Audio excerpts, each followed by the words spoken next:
We are back with the Guy Dawson Show at WCOBM.com, the World Center of Broadcast Media. My guest for today is marketing guru Danny Vegas.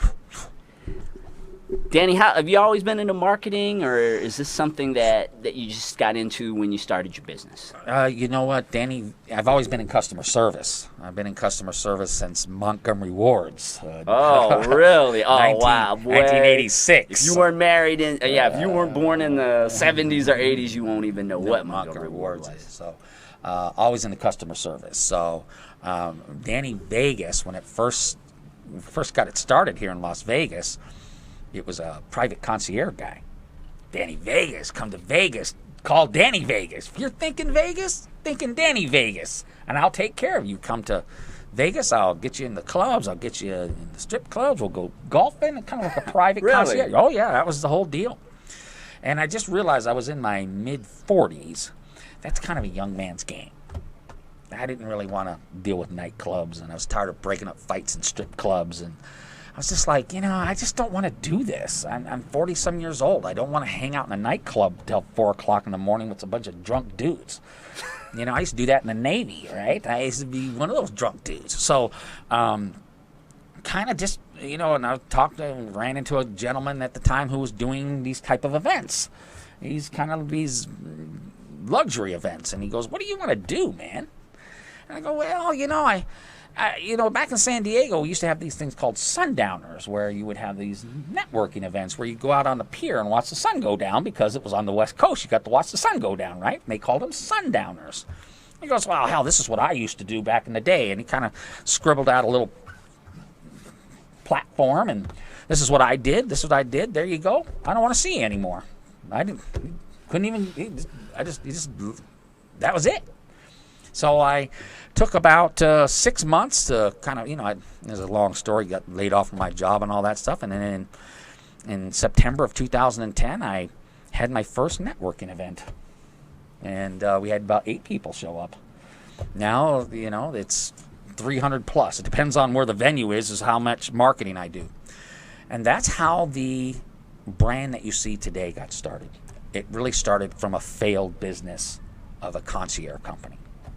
How'd you get the people to come out? I know you were just saying that the first event you only had 8 people. Right. And I mean, in the time that I've been in the business community here in Las Vegas, I have seen countless networking groups come, go. How is it that you are able to consistently continue to get large numbers of people to come to these events? Well, I think continuously do it week after week, but I just think, and I don't know, people have explained it to me 1,000 times. There's just something cool about this brand. There's just something cool about this name. There's just something cool about this character that people gravitated to it. Maybe I was just at that age where I can pull it off. I wasn't, some young kid trying to sell bottles at a cabana, or something like that. I wasn't out trying to get girls or anything. It was just, it was Danny Vegas is this, who in the hell is this guy? And I've got to go check it out. And I just think the character, Danny Vegas is a character, okay? It's a character that's in front of the brand that helps promote other brands. So people were just drawn to this character. That's all it was.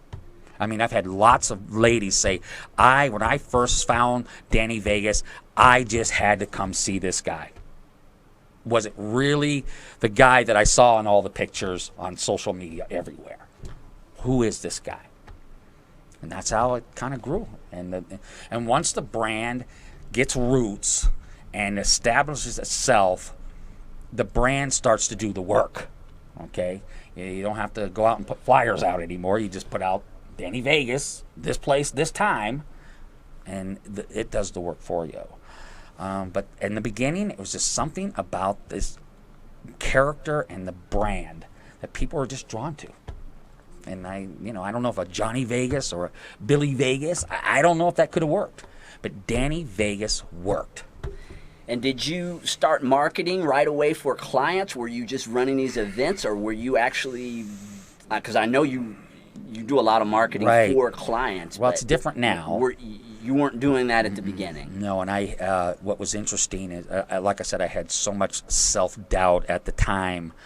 is this going to work? You know, pressures, you know, losing my job during the Great Recession, no money coming in, wife wondering what the hell's going on. Why can't you just go get a job instead of playing around with this stupid thing you're doing? You know, all the pressures of that. You know, I had to this day, she's a good friend of mine, Roxy Monet, the $1 Million Blonde. She used to keep saying, you need to start charging this, and this. You can do it. I know it. I can sell it. I just did not have faith in it. I just didn't believe it.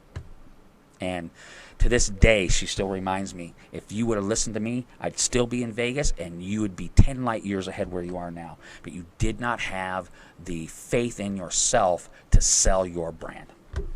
And that happened, like I said, it was 3 years before I finally figured it out. But you hung around long enough. Had nothing else to do, couldn't get a job. And then, like you said, your brand was known, even though you were struggling with other aspects of your business. The fact that you had enough foresight to develop your brand so you were known, that kind of kept you in the game. I will tell you, Guy, there was nothing else.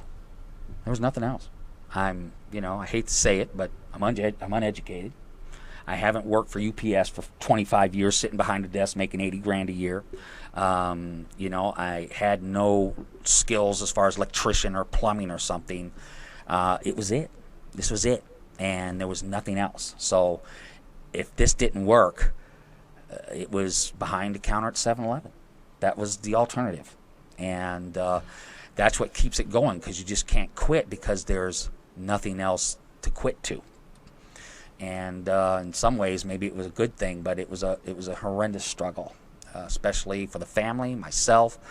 And I look at it today. We still struggle in some respects. We're not a power brand. We need to do things. I'm still very weak on certain points, but I do know what they are, and we work on them every day. But I will tell you, people say all the time, "Hey, how did you do this?" Hey, man, there was nothing else. That's how I did it, because there was nothing else. If this failed, hey, what size Slurpee do you want? Medium?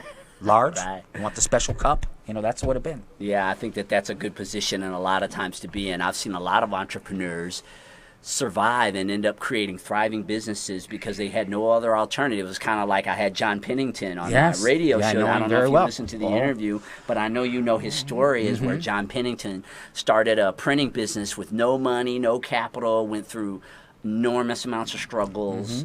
The day he opened his business, he lost his house. He took a shower with a bucket in the backyard with no power. So, incredible story. And Danny Vegas certainly has. It still struggles. I eat chicken or I eat feathers, one of the two. But I believe in the brand, and I'll go up against anybody now. There is no. Well, maybe could I, woulda, but I could still be better. Believe me. Yeah. Survival in business and thriving and growing and being abundant in business is all about. For me, it's all about never give up. That's right. You just never give up. We're going to take a short commercial break and come back, and we'll talk more with Danny about the things he's doing over at WCOBM. He's got his own show, too. That's right. All right. Stay tuned for more of The Guy Dawson Show.